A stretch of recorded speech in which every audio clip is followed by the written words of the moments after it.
C'est un professeur agrégé d'économie de 69 ans. Il a aussi été ministre de l'Éducation et de l'Enseignement supérieur au Gabon sous le président Omar Bongo. Le 26 août, samedi prochain, c'est lui qui portera les couleurs d'Alternance 2023, principale plateforme d'opposition.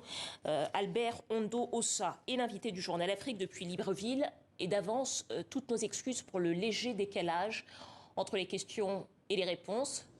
Bonsoir, soyez le bienvenu. Alors, vous êtes, je le disais, le candidat de la principale plateforme de l'opposition au Gabon. Une première question, si vous êtes élu, quelles seraient vos priorités pour votre présidence? Eh bien, je pense pour ma part que l'économie ou bien la nation, c'est d'abord l'homme. La préoccupation, c'est de redonner la dignité aux Gabonais. C'est la principale préoccupation. Ensuite, il va falloir penser à l'homme dans toutes ses dimensions.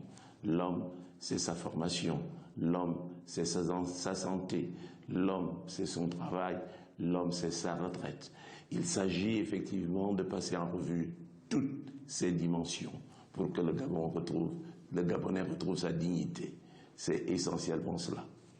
Alors, vous étiez un candidat indépendant, sans parti politique. Aujourd'hui, vous êtes présenté comme le candidat de consensus de votre plateforme. Il y a dans cette plateforme de nombreux ténors de l'opposition. Quel sera le rôle de chacun si vous êtes élu? Alors, nous avons adopté une formule. Nous gouvernons ensemble et les autres candidats qui sont valeureux les uns comme les autres, ils ne seront pas derrière moi, ils seront autour de moi. Donc le modus operandi, c'est qu'ensemble, nous allons gouverner parce que précisément il s'agira de coordonner effectivement tous nos programmes, de faire en sorte que ces programmes puissent permettre au Gabon de se redresser. C'est la principale préoccupation.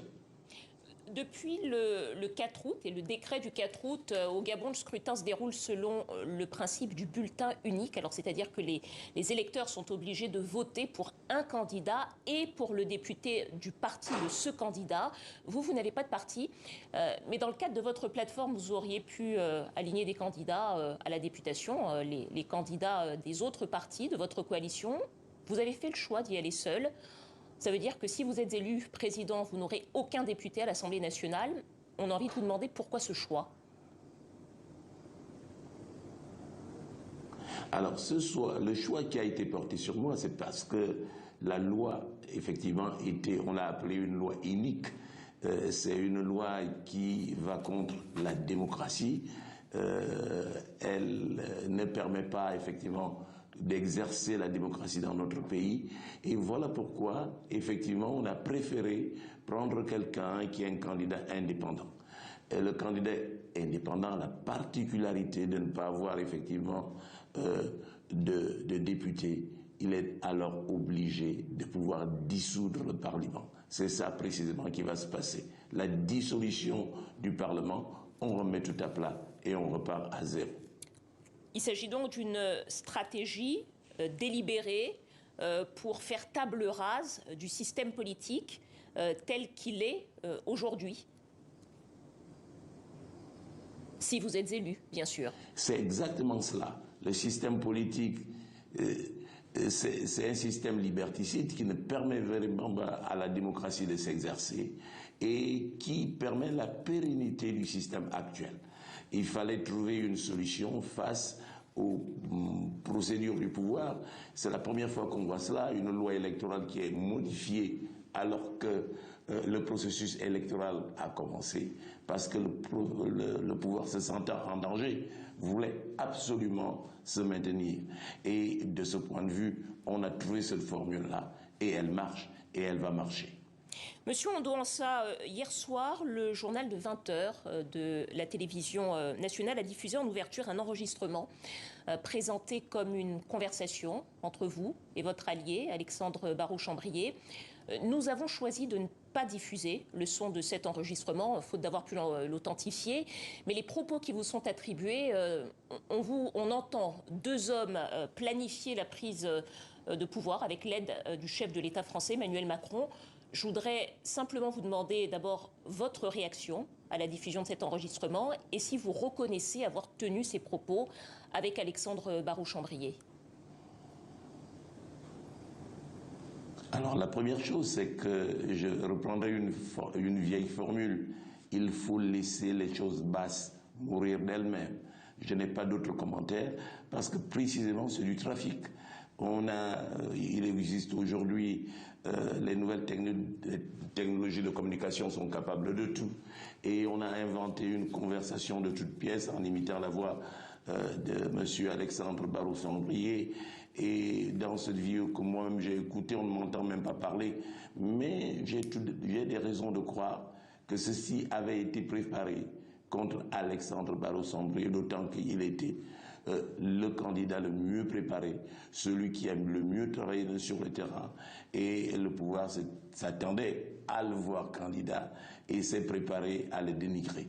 Bon, ce n'est pas chose, et ça ne permettra pas au pouvoir de se maintenir parce qu'il va être battu et nous gagnerons. Est-ce que vous comptez donner une suite juridique à cette diffusion ? Oh non, mais de toute façon, je viens de vous dire, les basses choses mourront d'elles-mêmes. La seule suite, c'est qu'il faut que ce pouvoir-là parte. Pour plusieurs raisons. 60 ans de pouvoir, c'est trop. Ne serait-ce que cela. Ensuite, c'est un pouvoir liberticide qui ne permet pas aux Gabonais de se déployer. Il faut qu'il parte.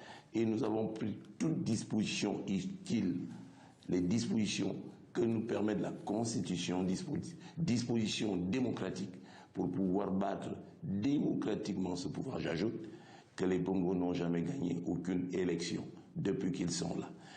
Ils s'imposent par la force. Une toute dernière question, Monsieur Ondo-Ansah, il nous reste quelques secondes. Il vous reste 3 jours de campagne et vous avez été désigné ce week-end seulement. Est-ce que vous aurez la possibilité d'aller à la rencontre des électeurs dans tout le pays ?